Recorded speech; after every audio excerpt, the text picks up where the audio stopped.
You ask Tiger to solve. This deals with linear equations with one unknown. The final result is t equals 55/24. Let's solve it step by step.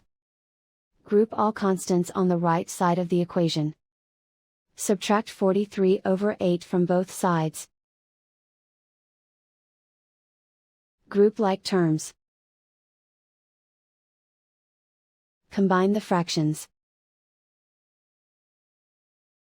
Combine the numerators. Reduce the zero numerator. Simplify the arithmetic. Find the lowest common denominator. Multiply the denominators. Multiply the numerators. Combine the fractions. Combine the numerators.